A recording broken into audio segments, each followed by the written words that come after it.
ನಮಸ್ಕಾರ. ಇಂದಿನ ಈ ಆಳವಾದ ವಿಶ್ಲೇಷಣೆಗೆ ಸ್ವಾಗತ. ಪ್ರಪಂಚದಲ್ಲಿ ಕಾಯಿನ್, ಪೇಪರ್, ನೋಟು ಅಥವಾ ಯುಪಿಐ ಸ್ಕ್ಯಾನರ್ಗಳಿಲ್ಲದ ಸಮಯ ಹೇಗಿತ್ತು ಅಂತ ಒಮ್ಮೆ ಯೋಚಿಸಿದ್ರೆ ಆಶ್ಚರ್ಯವಾಗತ್ತೆ ಅಲ್ವಾ? ಹೌದು, ಖಂಡಿತ. ಅದು ಊಹಿಸಿಕೊಳ್ಳಲೂ ಕಷ್ಟ. ಇಂದಿನ ನಮ್ಮ ಮಿಷನ್ ಏನಪ್ಪಾ ಅಂದ್ರೆ, ಜೇಬಿನಲ್ಲಿ ಹಣವಿಲ್ಲದ ಕಾಲದಿಂದ ಮನಿ ಹುಟ್ಟುವವರೆಗಿನ ಆ ಒಂದು ಕುತೂಹಲಕಾರಿ ಪ್ರಯಾಣವನ್ನು ಅನ್ವೇಷಿಸುವುದು. ಎಕ್ಸಾಕ್ಟ್ಲಿ. ಇದು ಬಹಳ ಸ್ವಾರಸ್ಯಕರವಾದ ವಿಷಯ. ಅಂದರೆ ನಾವು ಇಂದು ಅಂಗಡಿಗೆ ಹೋಗಿ ಸುಲಭವಾಗಿ ಚಾಕ್ಲೇಟ್ ಖರೀದಿಸ್ತೀವಿ. ಆದರೆ ಸಾವಿರಾರು ವರ್ಷಗಳ ಹಿಂದೆ ಮನುಷ್ಯರು ತಮ್ಮ ದಿನನಿತ್ಯದ ಅಗತ್ಯಗಳನ್ನ ಪೂರೈಸಿಕೊಳ್ಳಲು ಬಾರ್ಟರ್ ಸಿಸ್ಟಮ್ ಅನ್ನ ಬಳಸ್ತಿದ್ರು.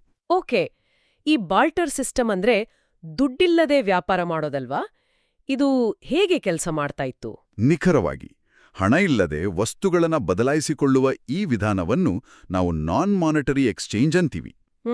ಇದರಲ್ಲಿ ನಮಗೆ ಸಿಗುವ ಗೂಡ್ಸ್ ಅಂದ್ರೆ ಅಕ್ಕಿ, ಗೋಧಿ ಆತರನಾ? ಹೌದು, ಅಕ್ಕಿ, ಗೋಧಿ, ಬಟ್ಟೆ, ಆಟಿಕೆಗಳು ಮತ್ತೆ ಇತರರು ನಮಗಾಗಿ ಮಾಡುವ ಕೆಲಸ ಅಂದ್ರೆ ಸರ್ವಿಸಸ್, ಉದಾಹರಣೆಗೆ ಬೇಲಿ ಸರಿಪಡಿಸುವುದೇ ಇರ್ಬೋದು, ಇವುಗಳ ವಿನಿಮಯ ಆಗ್ತಾ ಇತ್ತು. ಅರೇ, ಇದು ನಮ್ಮ ಶಾಲೆಯಲ್ಲಿ ಲಂಚ್ ಬ್ರೇಕ್ ಸಮಯದಲ್ಲಿ ನಡೆಯೋ ಹಾಗೇ ಇದೆ.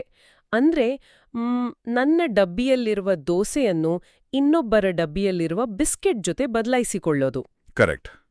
ಇದನ್ನೇ ನಾವೊಂದು ಟ್ರಾನ್ಸಾಕ್ಷನ್ ಅಂತ ಕರಿಬೋದು ಅಲ್ವಾ? ಹೌದು, ಖಂಡಿತ. ಆಮೇಲೆ ಆ ಕಾಲದಲ್ಲಿ ಹಸು ಕವಡೆಗಳು, ಉಪ್ಪು ಮತ್ತು ಚಹಾವನ್ನು ಕಮಾಡಿಟೀಸ್ ಆಗಿ, ಅಂದ್ರೆ ಎಲ್ಲರಿಗೂ ಬೇಕಾಗುವ ಸಾಮಾನ್ಯ ಹಣದಂತೆ ಬಳಸ್ತಿದ್ರು. ಓ, ಆದ್ರೆ ಇಲ್ಲೊಂದು ಪ್ರಶ್ನೆ ಬರುತ್ತೆ. ಒಂದು ಬಿಸ್ಕೆಟ್ ಅಥವಾ ಸಣ್ಣ ಆಟಿಕೆ ಖರೀದಿಸಲು ಒಂದು ದೊಡ್ಡ ಹಸುವನ್ನು ಅಂಗಡಿಗೆ ಹೊಡೆದುಕೊಂಡು ಹೋಗೋದು ಬಹಳ ಕಷ್ಟ. ಹೌದು, ಎಷ್ಟು ಕಷ್ಟ ಅಲ್ವಾ? ಇದು ನಿಜಕ್ಕೂ ಪ್ರಾಕ್ಟಿಕಲ್ ಆಗಿತ್ತಾ? ನನಗೆ ನಂಬಲು ಸ್ವಲ್ಪ ಕಷ್ಟ ಆಗ್ತಿದೆ. ಇಲ್ಲ, ಅದು ಖಂಡಿತ ಸುಲಭವಾಗಿರ್ಲಿಲ್ಲ. ಈ ಕಷ್ಟಗಳೇ ಆ ವ್ಯವಸ್ಥೆಯಲ್ಲಿ ಇನ್ಎಫಿಷಿಯನ್ಸಿ ಉಂಟು ಮಾಡಿದ್ವು. ಓಹೋ. ಇದರಲ್ಲಿ ಅತೀ ದೊಡ್ಡ ತೊಂದರೆ ಅಂದ್ರೆ double coincidence of wants. Okay, double coincidence ಅಂದ್ರೆ ಏನು? ಬಹಳ ಸರಳವಾಗಿ ಹೇಳಬೇಕೆಂದ್ರೆ, ಈಗ ನನ್ನ ಬಳಿ ಸೇಬಿದೆ, ನನಗೆ ಆಟದ ಕಾರೂ ಬೇಕು, ಆದರೆ ಕಾರು ಇರುವ ವ್ಯಕ್ತಿಗೆ ಸೇಬು ಬೇಡ, ಬದಲಾಗಿ ಬಾಳೆಹಣ್ಣು ಬೇಕಿದ್ರೆ ಅಲ್ಲಿ ವಿನಿಮಯ ಸಾಧ್ಯವಿಲ್ಲ. ಅಯ್ಯೋ. ಇಬ್ಬರಿಗೂ ಪರಸ್ಪರರ ವಸ್ತುಗಳು ಬೇಕಾಗಿದ್ದರೆ ಮಾತ್ರ ವ್ಯಾಪಾರ ನಡೆಯುತ್ತಿತ್ತು. ಅಂದ್ರೆ ಸೇಬು ಹಿಡಿದುಕೊಂಡು ಕಾರು ಕೊಡುವವರಿಗಾಗಿ ಇಡೀ ಊರೆಲ್ಲ ಹುಡುಕಬೇಕಿತ್ತು. ಹೌದು. ಆದರೆ ಒಂದು ವೇಳೆ ಕಾರು ಸಿಕ್ರೂ ಒಂದು ಸೇಬಿಗೆ ಒಂದು ಕಾರು ಸಮನ ಅಂದ್ರೆ ಬೆಲೆಯನ್ನ ಹೇಗೆ ನಿರ್ಧರಿಸುತ್ತಿದ್ರು? ಇದು ನನ್ಗೆ ಅರ್ಥವಾಗ್ತಿಲ್ಲ. ಸರಿಯಾದ ಪ್ರಶ್ನೆ. ಬೆಲೆಯನ್ನು ನಿರ್ಧರಿಸಲು ಯಾವುದೇ common standard measure of value ಇರಲಿಲ್ಲ. ಇದರ ಜೊತೆಗೆ 3 ಪ್ರಮುಖ ತೊಂದರೆಗಳಿದ್ದವು. ಮೊದಲನೆಯದು ಡಿವಿಸಿಬಿಲಿಟಿ. ಡಿವಿಸಿಬಿಲಿಟಿ ಅಂದ್ರೆ ಭಾಗ ಮಾಡುವುದು ಅಲ್ವಾ? ಹೌದು. ಈಗ ಒಂದು ಸಣ್ಣ ಬ್ರೆಡ್ ಬೇಕಿದ್ರೆ ಹಸುವನ್ನು ಅರ್ಧ ಕತ್ತರಿಸಲು ಸಾಧ್ಯವೇ? ಅಯ್ಯೋ ಪಾಪ ಹಸು, ಅದು ಖಂಡಿತ ಸಾಧ್ಯವಿಲ್ಲ. ಎರಡನೆಯದು ಪೋರ್ಟಬಿಲಿಟಿ. ಉಪ್ಪಿನ ಮೂಟೆಯನ್ನು ಊರಿಂದ ಊರಿಗೆ ಹೊತ್ತುಕೊಂಡು ಹೋಗುವುದು ಬಹಳ ಕಷ್ಟ. ನಿಜ.